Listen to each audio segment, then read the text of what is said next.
حضرت امام جعفر صادق شمع ولایت رہبر ہدایت جگر گوشت رسول نین محمد جعفر صادق رضی اللہ تعالی عنہ فرماتے ہیں، ہمارا دین سراسر ادب ہے، جو اسے ملحوظ رکھے گا فلاح پائے گا۔ جس نے ادب پھوڑا بے نصیب رہا۔ بوڑھے کی رائے جو ان کے زور سے بہتر ہے۔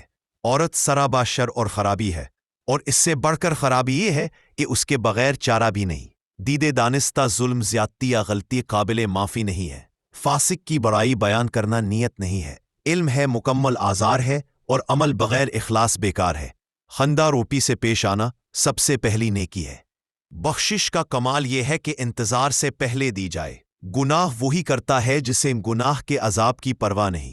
خدا کی عبادت اپنی جان پر جبر کیسے بغیر نہیں ہو سکتی۔ مصائب کا مقابلہ میرے کرو، اور نعمت کی حفاظت شکری میز عمل کو خیرات اور احسان سے بھاری کر دے۔ ادب بہترین کمالات اور سخاوت بہترین عبادت ہے۔ اگر تو کسی پر احسان کرنے تو بھول جا، ہو تجھ پر احسان کرے اسے یاد رکھ۔ پار چیزوں میں شریف انسان آر نہیں سمجھتا۔ باپ کی تعظیم کرنے کے لیے اپنی جگہ سے اٹھنے ہے۔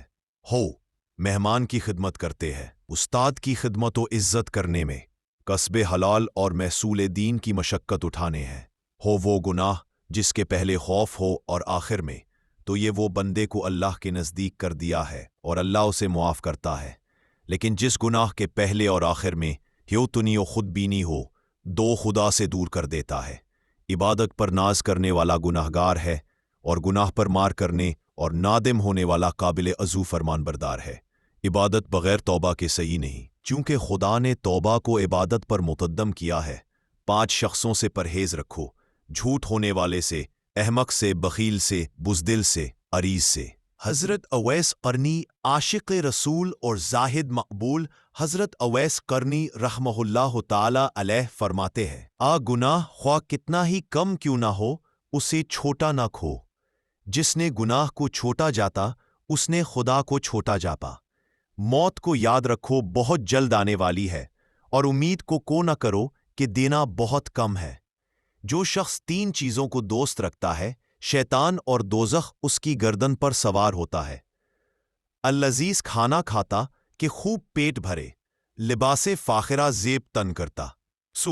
دولت مند غافلوں کی مجلس میں بیٹھنا۔ سلامتی تنہائی میں ہے کہ اللہ کا ذکر اس کا ہم نہیں ہوں۔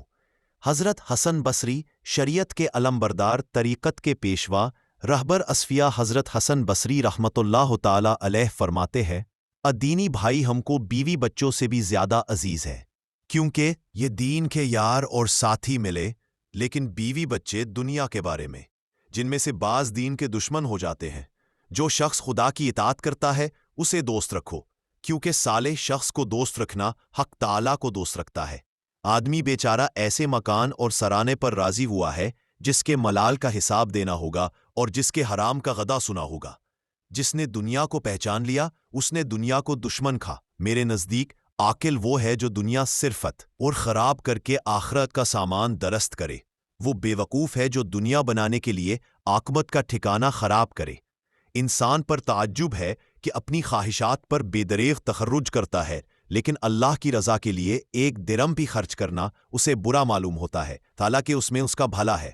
آخری روز اسے معلوم ہوگا کہ جو نفس کی خواہشات پر خرچ کیا وہ جہنم کا ایندھا حسن بنا، اور جو اللہ کی راہ پر خرچ کیا وہ نجات کا موجب ہوا۔ اگر تو چاہتا ہے کہ دیکھے کہ تیرے بعد تیری دنیا کیسی ہوگی، تو دیکھ لے گا کہ دوسرے مرنے والوں کے بعد ان کی کرنیاں کیا بنی۔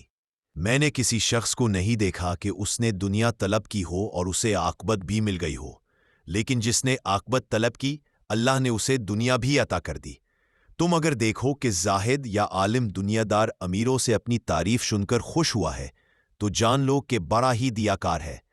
آخر زمانہ میں ایسے لوگ ہوں گے جو دنیا کمانے کے لیے علم پڑھیں گے۔ اس میں اللہ کی یہ حکمت ہوگی کہ علم معدوم نہ ہو، اور وہ بے عمل عالم قیامت کے روز اپنے علم کو اپنے لیے وبال پائیں گے۔ جس کا دل دنیا کی محبت سے لبریز ہوا اس کا دل مردہ ہے۔ تنگ دست کو حقیر جانو، کیونکہ جب قیامت کے دن تنگ دست اللہ تعالیٰ کے حضور میں پیش ہوگا، خوف خدا ہر دم دل میں جاگزے ہونا چاہیے۔ غیبت کا کفارہ استغفار کرنا، اور جس کی نیت کی ہو اس سے معافی چاہتا ہے۔ جو خود کو عالم جانے وہ جاہل ہے، جو اپنے کو دوسروں پر فضیلت دے وہ متکبر ہے۔ راگ گانا بجانا ہرگز نہ سنو کہ آخر میں اس کا فساد ہے۔ مومن کا کام آہستگی میں عبادت اور تنہائی میں دعا ہے۔